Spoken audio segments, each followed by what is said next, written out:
Live from the SABC's Auckland Park studios, welcome to the midweek edition of The Watchdog. My name is Vuyo Mvogo, and on the show tonight, it is rich in insult, but very poor in substantiation and in any analysis. Acting Chief Justice Raymond Zondo hits back at Cabinet Minister and ANC National Executive Committee member Lindiwe Sisulu for hurling insults at the judiciary. Is there more to this story than meets the eye? Our panel weighs in on all the attendant issues. Justice Zondo's state capture report, meanwhile, has received the attention of the NPA and the Hawks. In a joint statement released earlier today, the two organizations announced they are devising a plan to deal with specific cases arising out of that state capture report. We end the show with some reflections on how day one of schooling in 2022 went, with reflections on whether the curriculum we are spending so much money on actually produces the skills the country needs. All that and more in tonight's episode of The Watchdog, which starts now.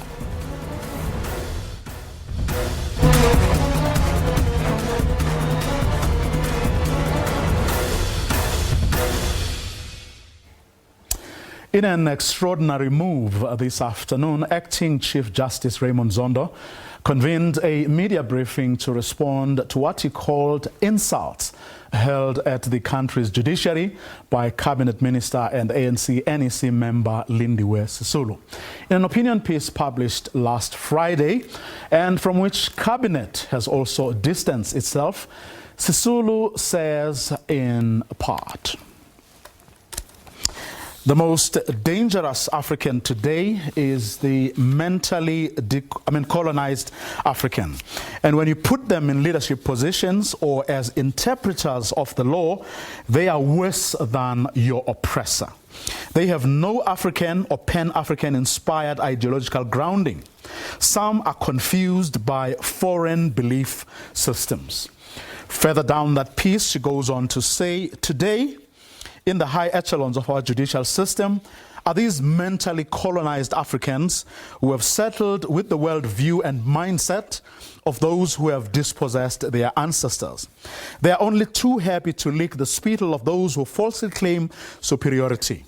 They lack confidence that permeates their rulings against their own, speaks very loudly, while others, secure in their agenda, clap behind closed doors.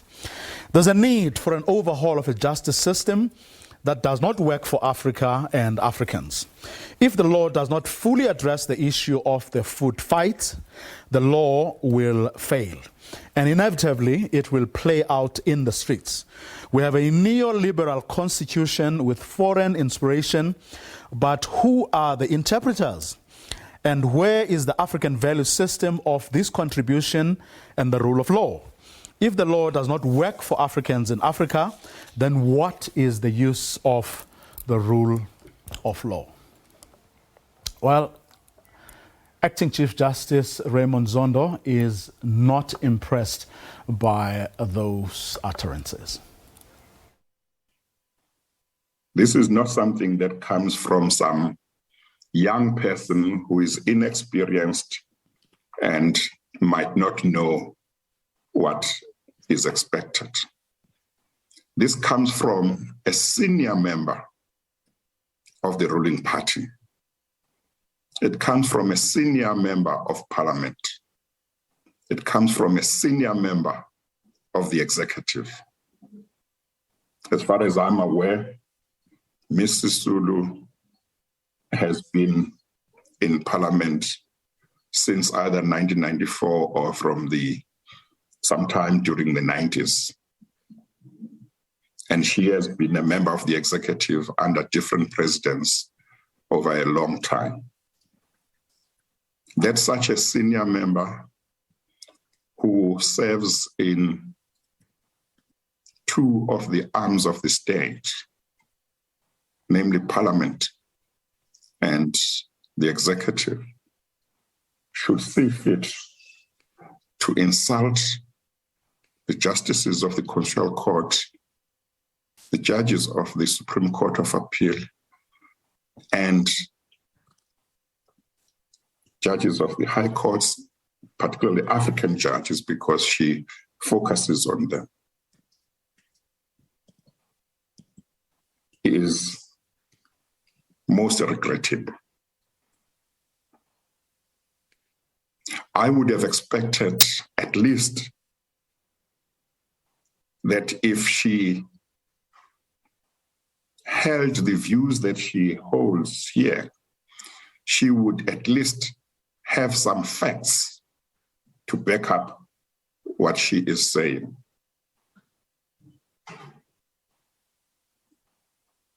And I don't think she has those facts, because if she did have those facts, there is no reason why she would not have put them up, because then her allegations and opinions would be seen to be based on some facts. But here there are no facts based on some facts. Should not be acceptable in a constitutional democracy such as ours that a member of Parliament and a member of the executive should wake up one morning without any facts, just write an article and insult all African judges from the highest court in the land, Supreme Court of Appeal, various divisions of the High Court, and specialist courts, everybody.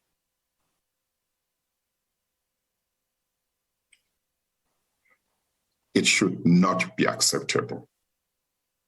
It is very important that in this country we draw the line on conduct that is acceptable and conduct that is unacceptable.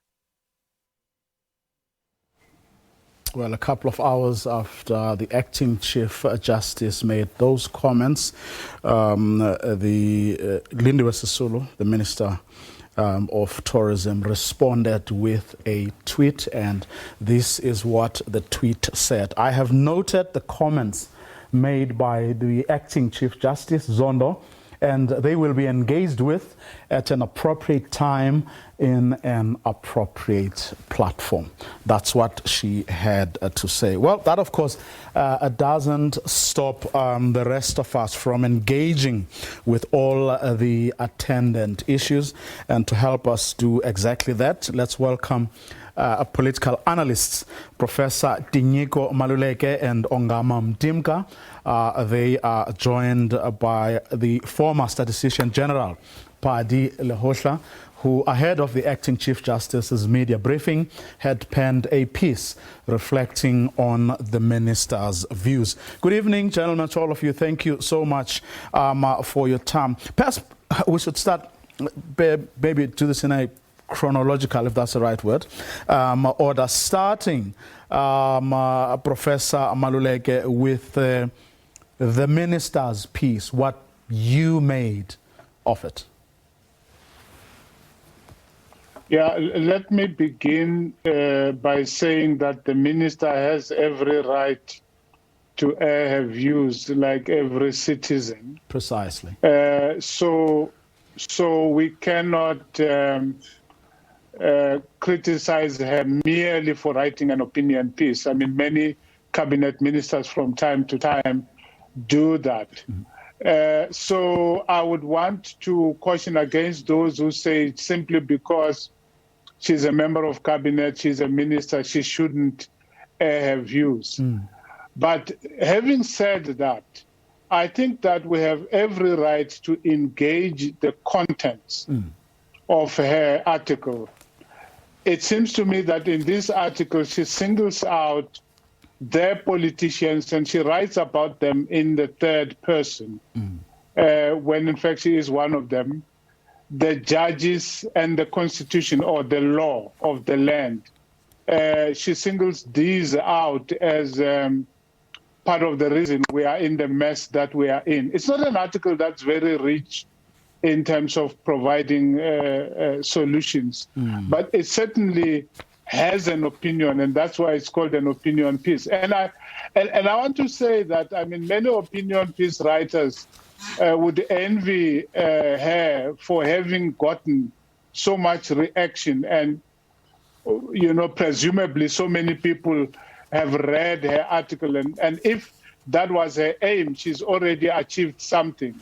In fact, But it's then something. again, because- It's something we'll be exploring during this conversation, because I think that's exactly what many people are talking about. It's the other issues. It's the attendant issues, not so much, the piece itself. And I think you properly characterized it. At the beginning. But go on, Prof. Yes, so I think because of who she is, obviously what she says is going to be squared up, is going to be triangulated with her position in government. And so she can't talk of politicians in the third person. And I think those who engage her should be able to show how in the problems that she raises in the article, she herself has failed to deliver on them when she was minister of this and that and that. I haven't seen enough of that in many of those who have chosen to respond to her. But clearly she has been part of this team of people that she is criticizing. She may not be a judge, but she certainly has been part of government. And that's, Ongama, is the point that many people are making, that she's been a part of the system from day one, if you like. And the acting Chief Justice made that point as well, that she's been part of the ANC leadership. She's been part of the executive under different presidents. So she, of all people, should, although the acting Chief Justice didn't say that. But as far other people take it further to then say, she should then take responsibility for the very things that she's pointing out. Absolutely, and that's why, Vuyo, I'm going to take an approach in my input today that responds not just to what she has in her piece, the content, but the politics of it.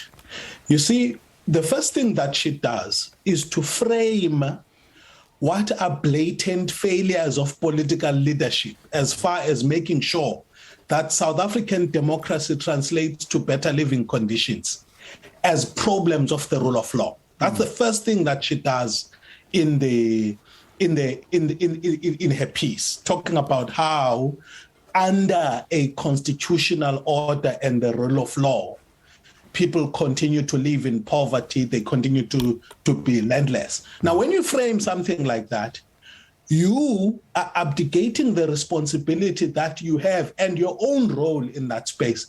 And you are actually scapegoating the rule of law as the issue, as opposed to issues of political and courageous leadership in order to transform society. So the danger in her piece is its politics. It panders to an escapist route that has been taken by many politicians who have failed to lead, to try and deflect attention away from them and have it shine on a supposedly limiting rule of law. And in fact, Ncukaitobi in the book Land Matters deals with this thoroughly, where politicians cite limitations of law and processes when it comes to delivering more land to people. So I think that the thing that I take exception to, and unfortunately, you've invited both a person who is an academic and an activist, is the framing of our legislative framework as debilitating by people who have failed to lead. That, to me, is the first issue. And then the second issue is the allegations that are made against the judiciary and the integrity thereof without providing anything of substance to prove the point. So while I agree with the general issues around how she describes the failures of post-apartheid South Africa to translate to better living conditions for the majority, I strongly disagree with her framing the constitution and the legislative framework as the debilitating factors, as opposed to their failures to lead courageously. Natal Hotla, from where you sit, I mean, as much as she's raising varied points, as your other fellow panelists are saying, a point you make in your piece is that she is indicting everyone, including herself. Indeed, I mean, it would be naive to argue that she hasn't indicted herself, knowing that she was part of the system. But for me, I think I'm looking at the opportunity that arises out of her piece, which is joint assurance of all arms of the state. Our constitution, which she is said to have insulted, is that it says improve the quality of life of all citizens. That's a constitutional obligation. And I think starting from that point, we are actually looking at the constitution, including the judiciary. Therefore, I don't think there is anything wrong with the constitution for that reason, because it says improve the quality of life of all citizens. For me, I see an opportunity where improving the lives of all citizens as a constitutional imperative. So I've framed my arguments in ways that Marx and Engels framed their critique to Hegel when he talked about dialectics. And Marx and Engels took the kernel of the argument of Hegel on dialectics and moved with it to a very superior argument of dialectical materials, which spawned a lot more value than what Hegel was presenting.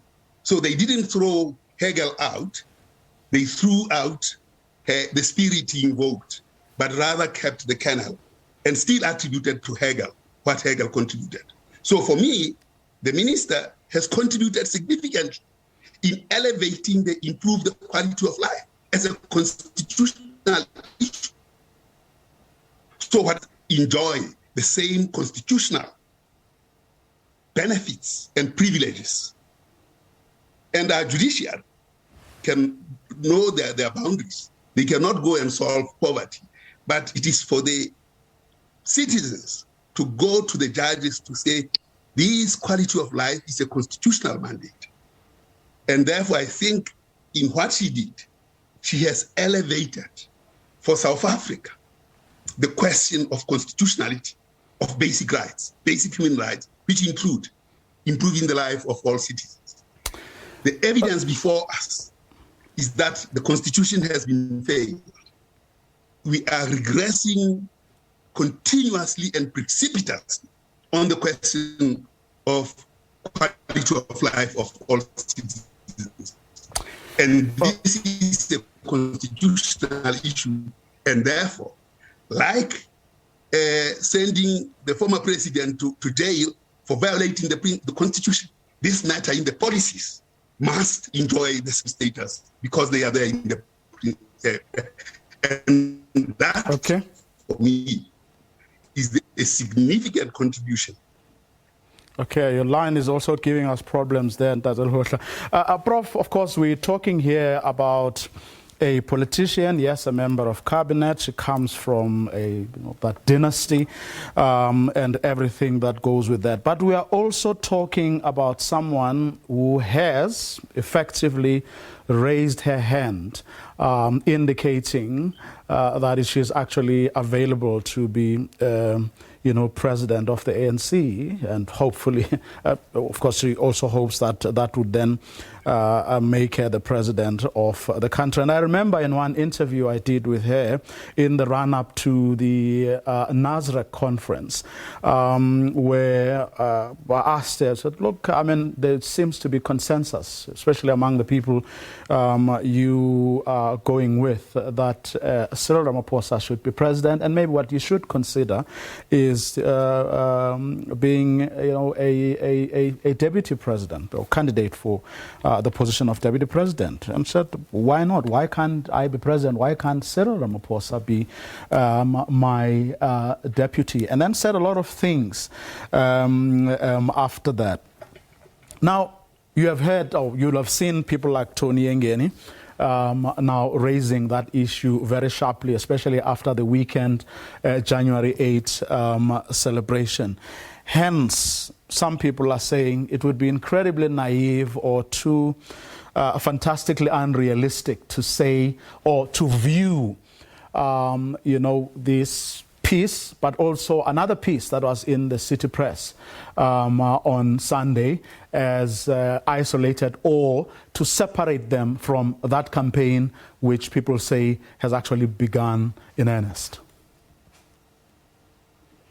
Yeah, look, Vuyo, one has always to keep the ANC factional battles in mind. I mean, every time the ANC has differences between and among themselves, you have to ask which ANC is saying what. There are several ANCs at any given time. So that we have to do all the time. But I think we've got to be careful how far we go with that, because if indeed Minister Sisulu has ambitions to become president of the ANC, I'm sure that as a member of the ANC, she has every right to nurse or nurture those ambitions.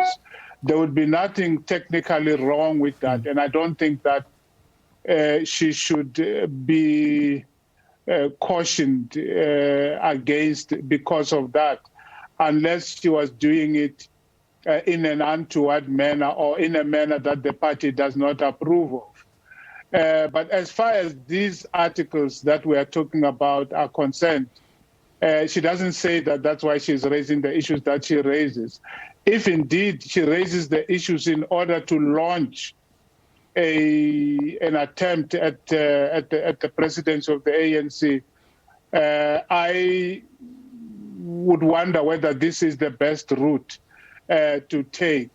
Of course, she is starting a debate, but she can't start a debate just like any woman or man in the street can, because she has been in the belly of the beast.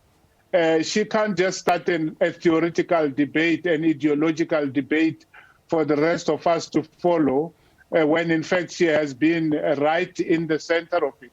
And that, I think, is the issue that is being raised here. And also, I mean, the article itself, while highly articulate and very rhetorical, is not really forthcoming. So we must overhaul the judiciary. How?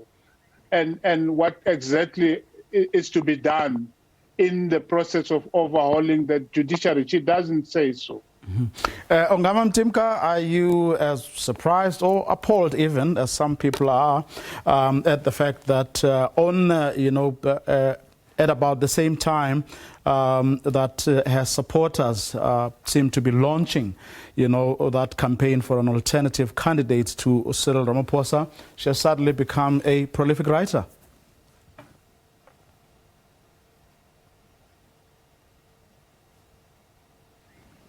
Hi, Ongama, can you hear me?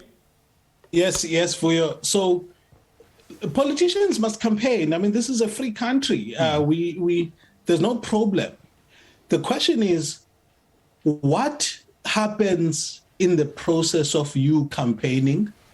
Do you leave a legacy of strengthening democracy or weakening democracy? There's no reason whatsoever for all of us to be involved if ANC politicians are vying for the leadership of their party. What is gravely concerning, again, I'm going to go back to the politics of the article and the environment that we find ourselves in. We find ourselves as South Africa on a precipice in terms of which warring factions in the ANC are attempting to ensure that the institutional mechanisms that support our democracy are eroded so that when they gain control of political office, they may not actually suffer humiliations like state capture commissions of inquiry, an independent media, and an independent law enforcement or state repressive apparatus of the state. So that's the issue. Now, if in that environment where there are greater agitations that are taking place, mobilizing the rank and file membership of the party towards this very dangerous agenda of undermining the institutional integrity of our democracy, then there's a problem with that. So the only thing here is that the feedback loop she's getting from the system is that no one will be allowed to attack the system without having a feedback loop with the system attempting to strengthen itself.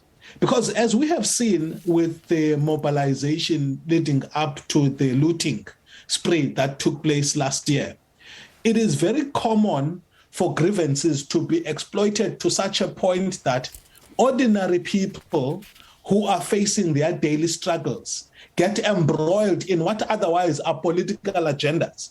And before you know it, you are facing something which gets us talking as to whether or not it's an insurrection or something else. So when we continue to allow politicians in powerful positions to have a free rein on the institutional integrity without substance, then we are allowing ourselves to veer on very dangerous terrain. So she must campaign all she wants. She must write. Excellent. I agree. I mean, the writing is quite well, and she quotes my favorite economist, Peter Blanche, but it's in bad faith as far as I'm concerned. And Tatal, I mean, there are, of course, people who are saying that throughout, history, women in particular have been denied a voice, and whenever they come out and as forcefully as she appears to have done, there's always a big hoo-ha about it. Just your thoughts on that question. Well, I think we have both in the Constitution and in our laws the awareness that women are badly treated. They are at the end of the queue. And probably when they come up putting a lot more energy and effort to fight those conditions. I'm not saying I agree with her in saying that the Constitution is wrong. I looked at the Constitution and I quote from the Constitution that it says improve the quality of life. The question is, how then do we improve that quality of life? And in her article, she talks about what Peter Blanche said. And I think if we were to follow that and deal with those matters to resolve the scourge of poverty, inequality, and unemployment with as much spirited energy as the acting Chief Justice is doing, then I think we'll be very far. In fact, in this article that I find she has written, she has actually created a very strong ally between the poor and the Chief Justice. So it is a matter of taking the issues of the poor right to the Chief Justice and to use the Constitution to force the arms of the state to do what they have to do.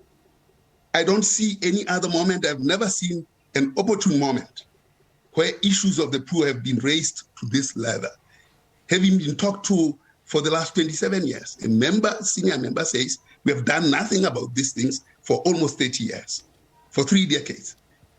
This cannot be postponed any longer, just as insults to the chief justices have to be stopped and cannot be taken further.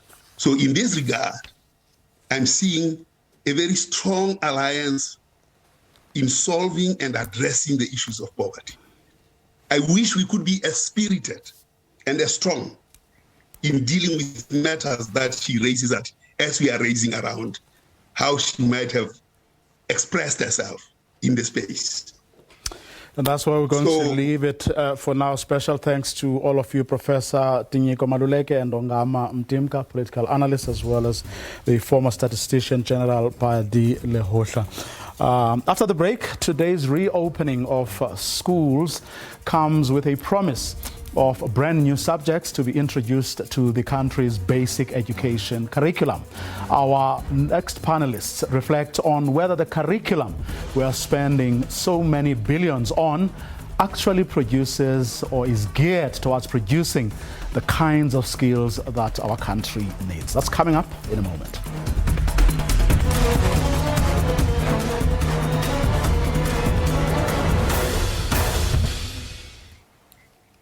Well, inland schools, I should say, reopened today. And of course, among the many things we are told to expect this year is the introduction of new subjects to the country's basic curriculum.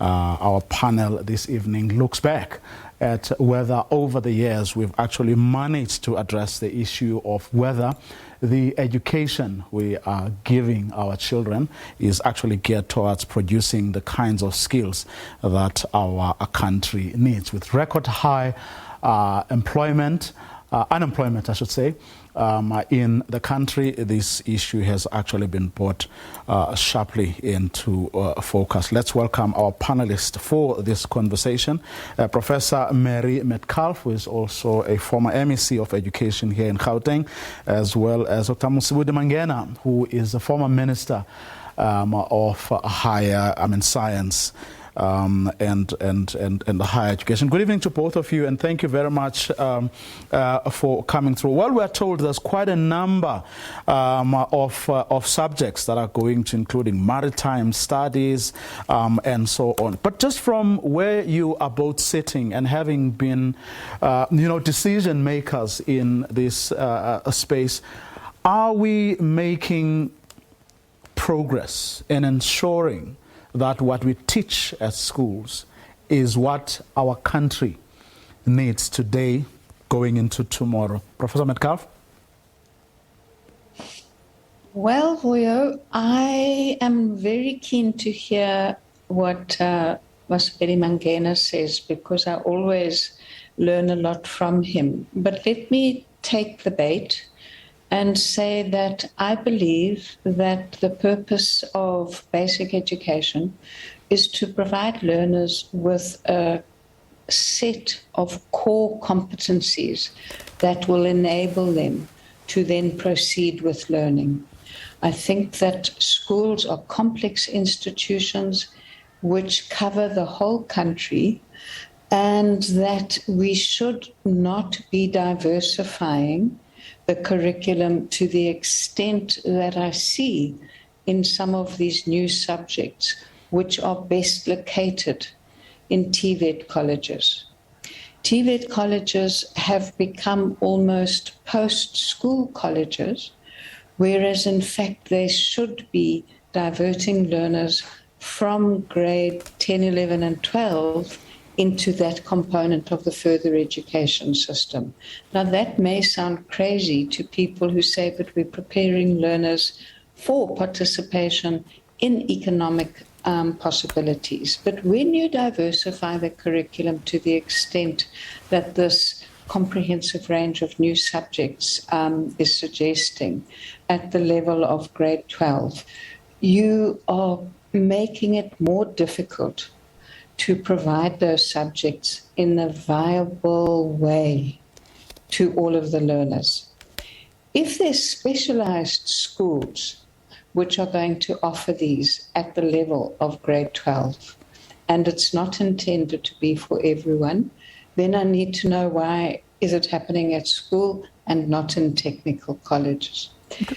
The push by the DBE to say that we do need to have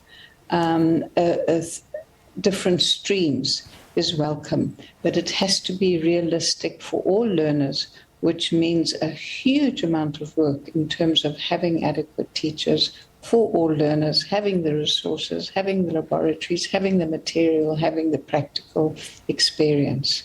So that's one way of kicking off this discussion, Hoya. Interesting. Dr. Mangena? Well, I think Ms. Metcalf has got it right, and in fact, it is me who should be learning from her than the other way around. I think that our education system, the things that she had outlined are all correct, but I think that our education system has leaned too much towards the academic stream to the exclusion of vocational training for our kids. And as a result, we don't have enough technical high schools in our localities, in the different residential areas, so that those kids that are much more inclined towards technical and vocational education will be able to go to. We have forced almost all our kids to follow the academic stream, to the extent that many of them don't even want to go to TVET colleges. Everyone wants to go to university. We have more enrollment at our universities than at our TVET colleges. It should be the other way around.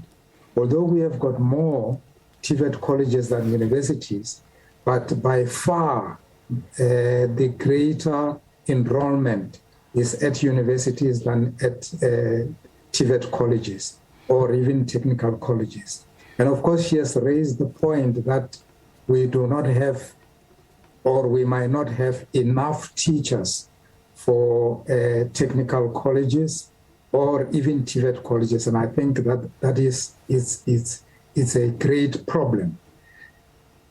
We do not, as it stands, have enough teachers of mathematics and the sciences, and as a result, we have got many unqualified or underqualified teachers teaching these subjects, and that's why, to a certain extent, our achievement in this subject is so low.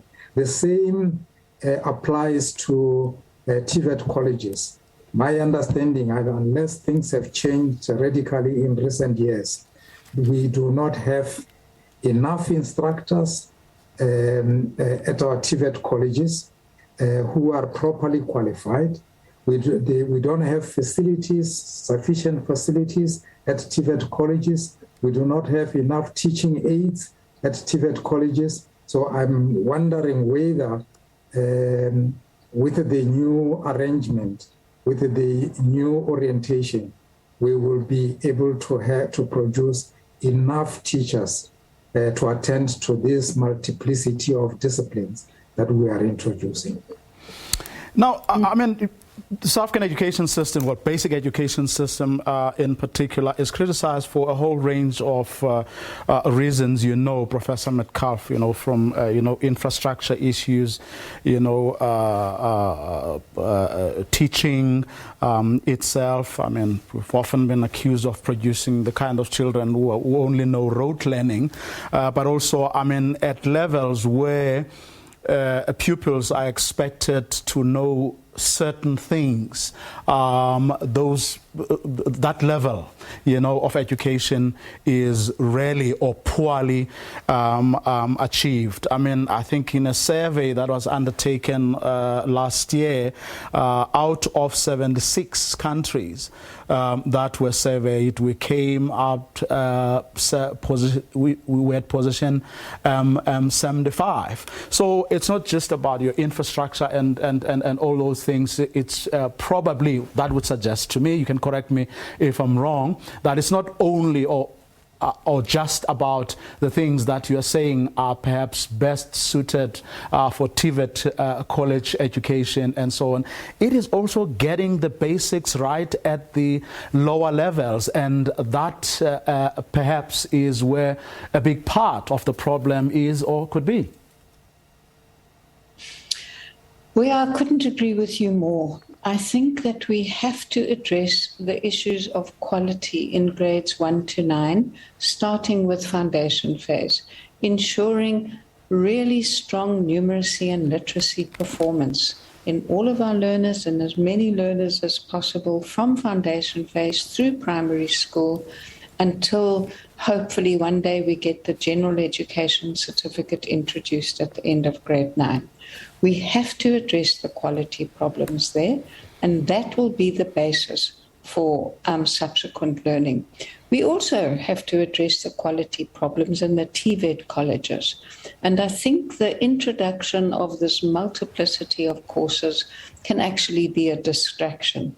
I also absolutely agree with Prof. Mangena that we have to raise the status of alternative pathways of learning, such as the vocational opportunities, the technical opportunities, because the overemphasis on the academic is not helping the majority of our learners. Dr. Mangena, I mean, as a former Minister of Science and Technology, I mean, did these conversations, or over the years, have these conversations been taking place in very meaningful, ways where a conversation, is had and then followed by actions to say, okay, what then do we do to achieve the kinds of outcomes that we are saying, need to be achieved? I'm afraid not. If so, it was very peremptory, no in-depth discussion of that nature, especially not at the level of the Ministry of Science and Technology. That is far above where we should be discussing this thing. In fact, as Prof. Metcalf says, I would go further and say we shouldn't be laying a strong foundation only at foundation phase. We should be laying a strong foundation at early child development stage. Only about 30% of our kids have access to early development, childhood development facilities. And so, and then they go into the schools that are overcrowded, and more often than not, kids are not taught in their home languages. And we put so many obstacles in the learning process of our kids by not teaching them in their home languages, so that learning is as flawless, as natural as what kids will have at home and on the playground and in the classroom. And so we should be strengthening our performance in as far as the provision of early childhood development facilities is concerned, and ensuring that at the foundation phase, there are enough books in the languages of the home languages of the children and so on. And then we will have a better and broader pipeline of kids that are able to read for meaning and so on. Incidentally, I've just seen it our kids indeed cannot read at the level at which they are supposed to be reading. And this is a recipe for disaster. Because if you don't read with meaning, with understanding, you can't understand maths, you can't understand bricklaying, you can't understand anything. You've got to be able to understand language so that when people talk to you or you read something that you are supposed to learn, you can understand it. If you don't understand language, you can't understand anything. Well, let's leave this conversation there for tonight. No doubt we need more of these. And as both of you were pointing out, we're going to need a lot more than simply introducing your maritime sciences, aviation studies, and electrical technology. If indeed our country or the pupils who take through schooling are going to give us the kinds of skills that we need as a country that so desperately has to develop. Now, onto this story now. The National Prosecuting Authority and the Directorate for Priority Crimes Investigation, otherwise known as the Hawks, are reviewing the State Capture Commission's findings and recommendations. This with a view to investigating and building cases for criminal prosecution against those who broke the law. It's a Herculean task, the two organizations say, citing the volume of materials they would need to go through, as well as the resource constraints that they both have. For some reflection on this development, let's welcome from Corruption Watch one of their investigators, Mwepeng Talane. Good evening and thank you very much, Mwepeng. Just your thoughts on what both the Hawks and the NPA told us this morning that they are going to embark upon, given, of course, the very issues that they are simultaneously raising, which is the issue of resource constraints and the volume of work that they will have to peruse to be able to successfully prosecute the people who took our country for a ride. Good evening, Abutivuyo. My reaction to the NPA/DPCI statement was that it sounds a lot like an exercise of the two institutions, very critical to the work of the commission, of course, and where we go in terms of what the commission has done so far. It's almost as if they're embarking on an exercise of managing our expectations so that we don't expect too many things to happen too soon. And at the same time, though, calling for us to remain confident in their work, because behind the scenes there is a lot of building of resources and capacity that they need, obviously, to take on what they call the Herculean task. Unfortunately, it's an unfortunate term, I think, for them to use, but nevertheless, I think they are in the best position to say what they view as their view of what the work ahead looks like.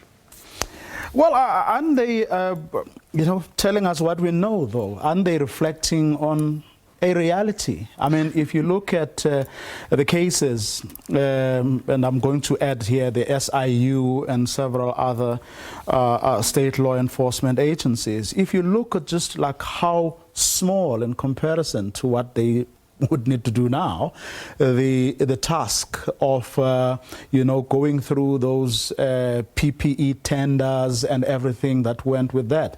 I mean, these organizations were to a very large extent actually exposed. Now, can you imagine, how involved the work they are about to embark upon is going to be now?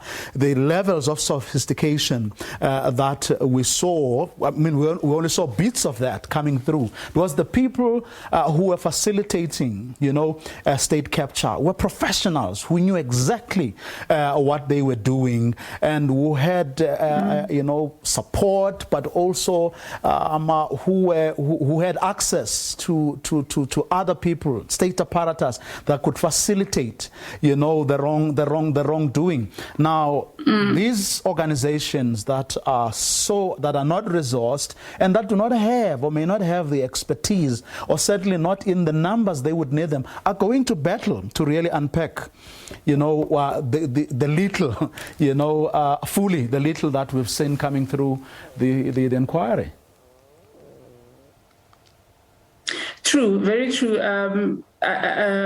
They try to address that, the very fact that, of course, they are among the institutions that were, to some extent, captured and compromised. And I think the issue of bringing limitations comes in there, in that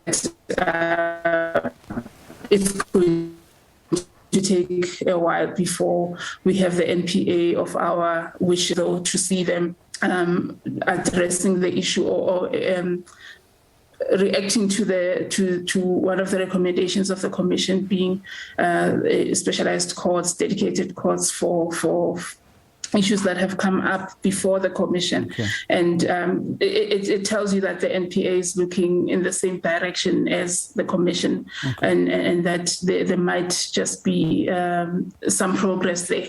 The task force, although the issue of the task force and what its mandate is, I mean, it speaks to words that we want to hear as South Africans, okay. Progress and impact, but whether or not they're going to be quite quick in turning around, the on the impact part and giving us the cases and convictions that I'm sure many South Africans would like to see, remains a question of wait and see, okay. On our part.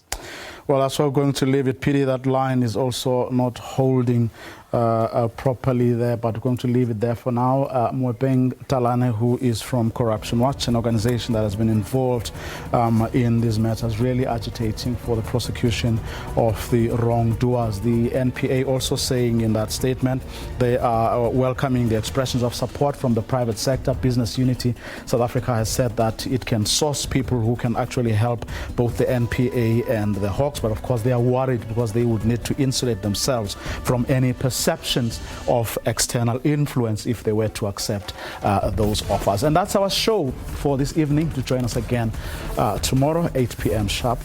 Good night.